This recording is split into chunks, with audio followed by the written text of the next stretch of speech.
Quantum mechanics is trying to map the future of physics. Ibn Arabi was mapping the architecture of reality itself. Science calls it progress. Ibn Arabi called it recognition. Quantum entanglement shocked laboratories. Ibn Arabi, he smiled, because to him, oneness was never a discovery, it was the starting point. Quantum is late. Ibn Arabi was first.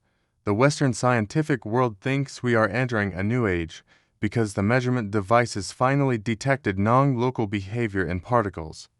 They think this is the revolution of knowledge. They believe that entanglement is a new frontier, where two particles remain connected beyond space, beyond distance, beyond time. But Ibn Arabi said 800 years ago, distance itself is illusion. Multiplicity is only a mode of appearance. The one being appears as many, but the many never lost unity. Every separation is perspective, not structure. The universe is not a scattered system. The universe is one continuous field of conscious being, only appearing fragmented through the lens of perception. Science discovered instant connection. Ibn Arabi said this universe never disconnected in the first place. The irony is this: quantum physics needed billion-dollar machines to detect what a realized heart already knew. Modern scientists are shocked that the universe behaves as if everything is one. But to Ibn Arabi, the universe exists because everything is one. Particles don't become connected. Particles never stop being connected. Quantum mechanics is late not because it is wrong, but because it is slow. It is trying to prove the unity through numbers instead of recognizing the unity through being. Ibn Arabi was not sitting in a lab trying to decode nature. He became transparent enough to see the real behind nature. Quantum physics is describing the behavior. Ibn Arabi revealed the ontology. Quantum physics is watching the reflection. Ibn Arabi pointed to the face. So yes, quantum is late. Not because science is weak, but because mystics start from the destination that science is trying to reach. And in the end, the future of physics might simply confirm what the past of metaphysics already saw. Quantum entanglement is shocking only because modern science assumes separation is real, but Ibn Arabi said separation is perceptual, not ontological. And this difference is not a soft difference, it is the root error of the modern worldview, because the Western mind starts its entire epistemology from duality. There is an observer, and there is an observed, there is a here, and there is a there. There is a me, and there is a universe, and all knowledge is built on this axiom of oneness, and then they try to connect the two later.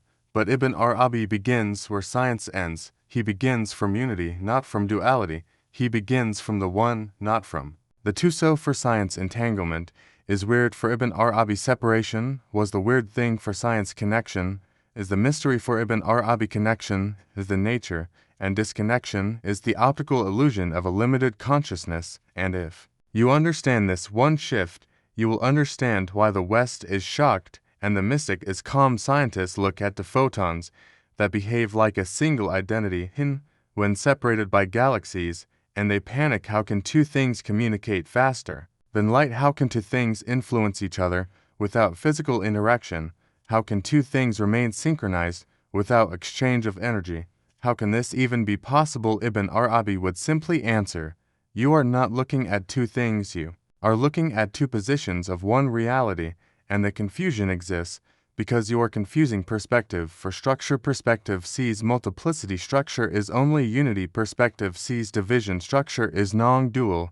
There are not the photons. There are two appearances of one being, and the moment you collapse one being into two identities, you will have to invent strange bridges to reconnect them, and that is exactly what physics is doing right now. Physics is inventing terms for the illusion it created. First, you assume separation is real, then you are shocked when separation fails, then you invent the term entanglement to explain why the separation was never real in the first place. Science is always late because science is trying to prove through experiment what mysticism directly sees through being. Mysticism is not anti-evidence. Mysticism is the recognition that evidence itself arises inside the one. Evidence is not outside consciousness. Evidence, a product of Consciousness evidence performance inside awareness, so when a scientist watches two entangled particles behave as one, he is not watching a miracle, he is watching the real revealing its non-dual nature through the language of physics. You are not seeing two objects, you are seeing unity performing multiplicity, and then collapsing multiplicity back to unity. The one is the actor, the one is the stage, the one is the audience, and the one is the drama, and the only tragedy is that the modern mind thinks the stage is the source, so when a physicist panics about instantaneous connection across space, Ibn Arabi would say space is inside consciousness, not consciousness inside space. Space is inside being, not being inside space, so distance is a property of appearance, not a property of existence. The fabric of the world is not stretched, it is single and whole like a mirror that can reflect thousands of images, but remains one mirror in essence. So when entanglement happens, it is simply the mirror reflecting one movement from two angles, the one moving through two lenses, the one dancing in two bodies, and this is why the mystic never collapses the real into matter, because matter is the mask, not the actor, the human. I sees masks, the awakened heart sees the actor, the real is not divided, the real is only diversified in appearance. Multiplicity is not separation, multiplicity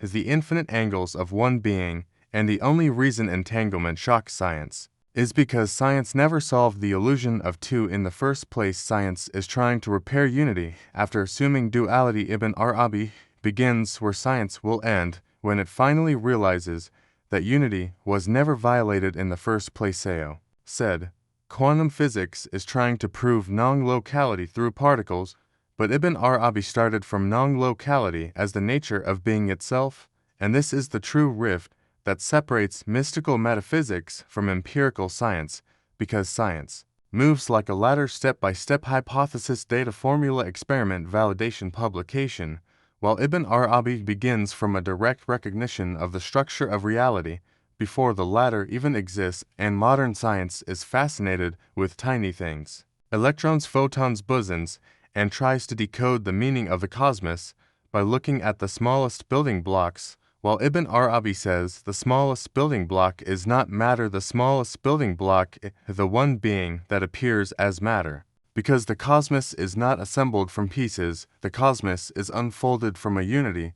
The universe is not a machine built of parts, but a disclosure of one entity appearing as forms, and so science wants to prove non-locality particle by particle, as if unity needs evidence to exist, and mysticism begins with unity, and then sees the entire universe as evidence of what is already ontologically true. The scientist says, show me an experiment that proves two particles remain connected over space. The mystic says, show me where the one is not connected to itself, and the difference between these two starting points is not philosophical, it is structural, because when you start from multiplicity, the burden of proof becomes how do things connect.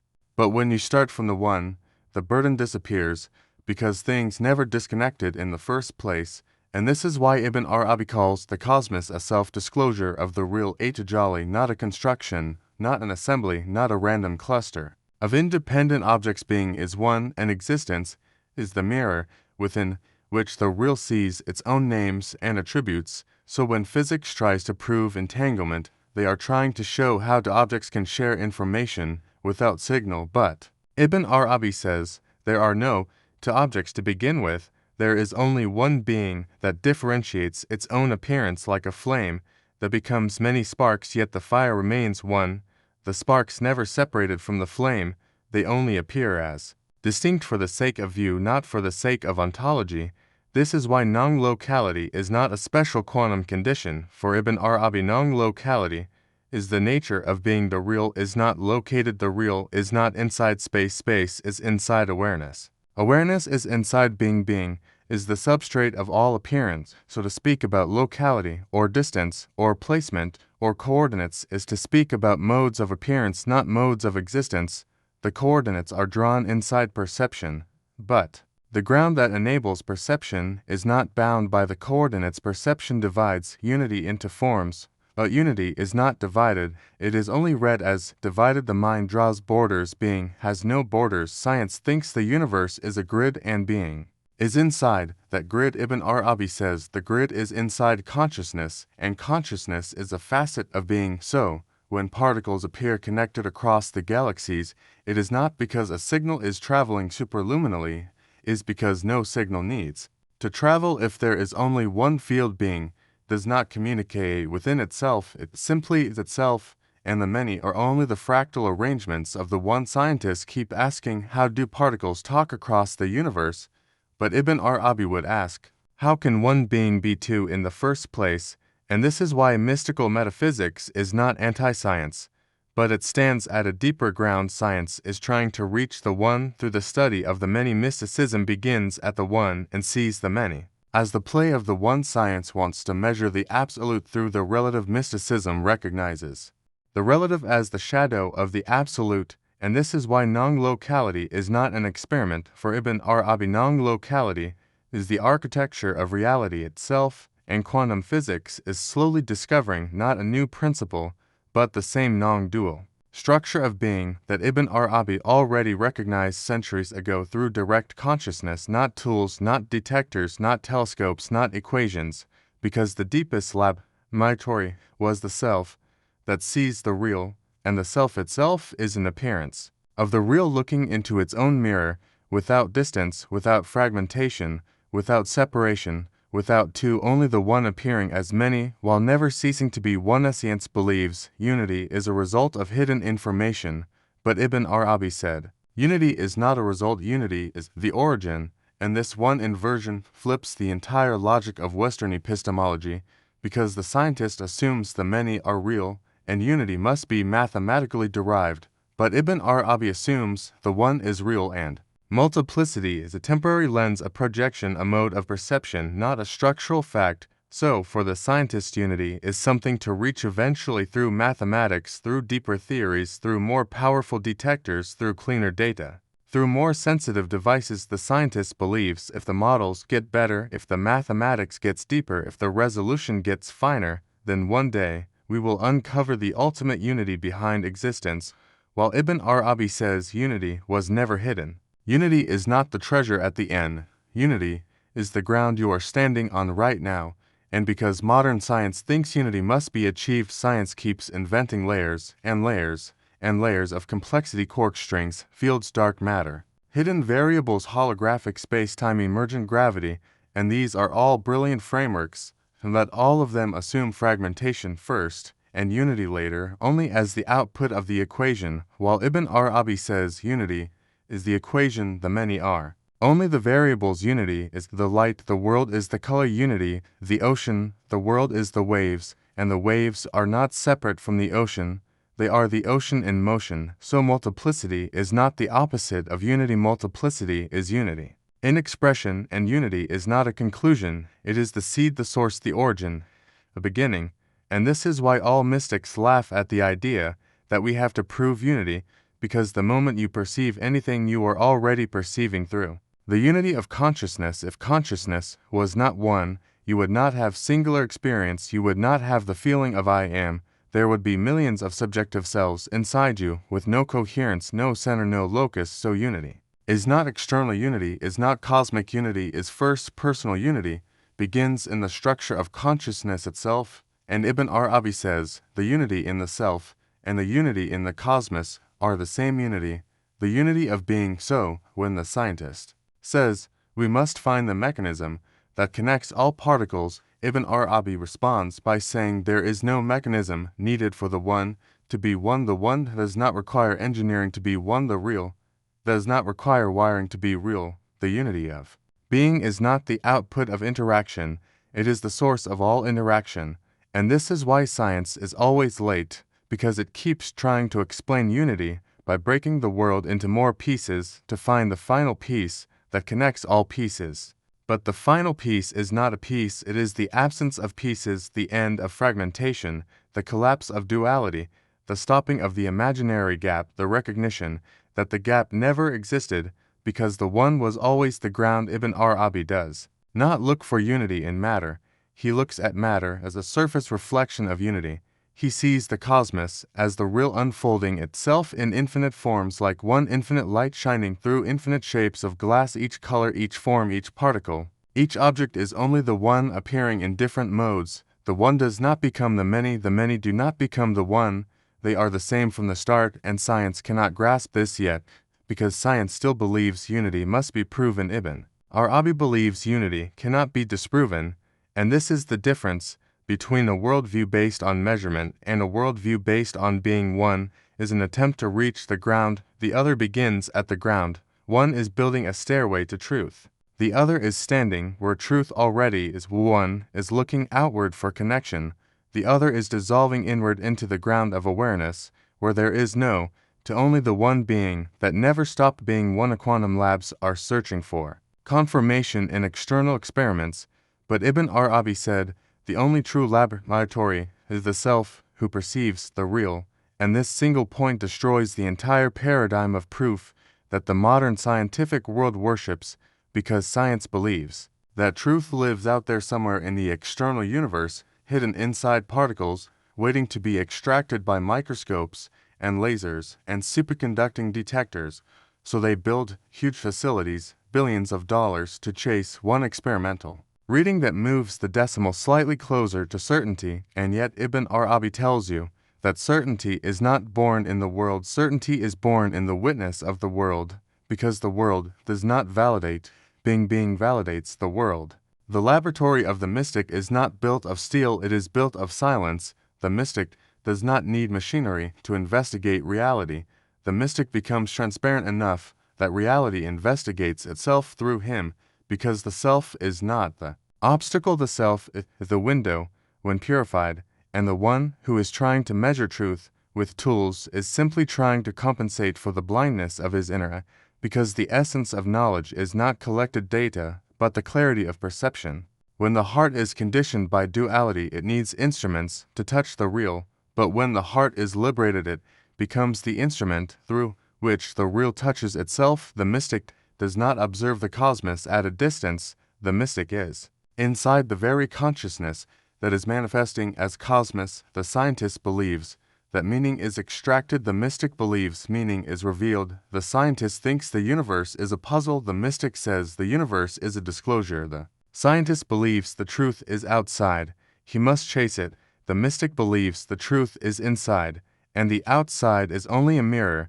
The scientist is building telescopes to see deeper into space. Ibn Arabi is building emptiness inside the heart to see deeper into being. The scientist thinks he is insignificant inside an infinite universe. The mystic sees the universe as an expression inside the infinite real, and this is why Ibn Arabi said the laboratory is the self, because every experiment you will ever run, every hypothesis you will ever form, every measurement you will ever read is an experience inside consciousness, and consciousness cannot be external to itself. You cannot stand outside your own awareness to measure awareness, because awareness is the ground of measurement itself. So the highest science is not the science of external observation, it is the science of witnessing the witness, witnessing the real through the witness. And this is what the modern world forgot. The world is not a place you study like an object. The world is an appearance happening inside your perception, and the perception is a mode of the real. So when a physicist is amazed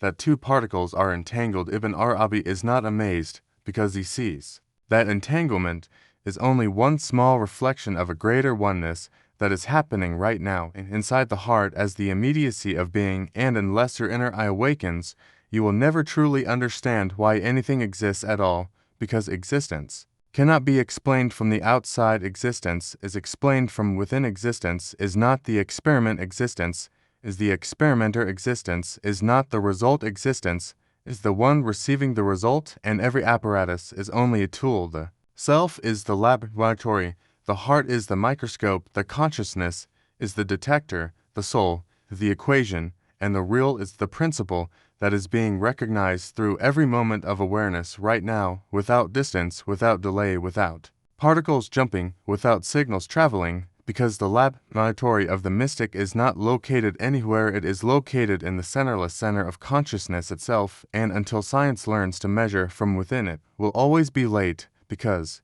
it will always be looking at reflections instead of looking at the face that is shining behind them, and that face is only seen when the witness realizes that the place where truth is verified is not in the world, but in the one who is seeing the world, and therefore the laboratory, the self who perceives the real.